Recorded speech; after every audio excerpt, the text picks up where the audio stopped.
Side જોઈએ ભૂવો પડ્યો તો દશેરા ટીકરી જોઈએ. જી આજરોજ હું અત્યારે આહવા ભારતીય જનતા પાર્ટી કાર્યાલય પર આવ્યો છું.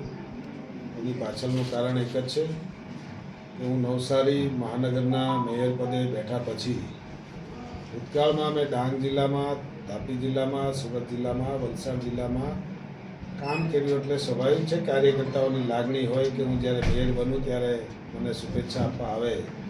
પરંતુ મેં અમારા બંને જિલ્લાના અધ્યક્ષ તાપીને ડાંગવાળાને કહ્યું હતું કે તમે મેસેજ કરજો કે કોઈ કાર્યકર્તા નવસારી સુધી ના આવે, કારણ કે આપણા પ્રધાનમંત્રી મોદી સાહેબે ઈંધણ બચાવો, ડીઝલ બચાવો, પેટ્રોલ બચાવવાનો જે સંદેશો આપ્યો છે અને 100-150 ફોર વ્હીલ લઈને લોકો નવસારી સુધી આવે એના કરતાં હું જ સામેથી ગઈકાલે તાપી કાર્યાલય પર હતો. આજે ડાંગ જિલ્લાના આહવા મથકે છું. બધા જ કાર્યકર્તા મને અહીંયા મળી શકે અને એ રીતે એક ઈંધણનો પણ બચાવ થાય એટલે હું આજે અહીંયા પધાર્યો છું. બધા શુભેચ્છકો મને શુભેચ્છા આપવા મળી રહ્યા છે. આવતીકાલે આ જ રીતે હું વાંસદા, ચીખલીને વલસાડ પણ સામે ચાલીને જઈશ, જેથી કરીને બધા લોકોએ નવસારી સુધી આવવું ન પડે એવો આજનો મારો પ્રવાસ હતો.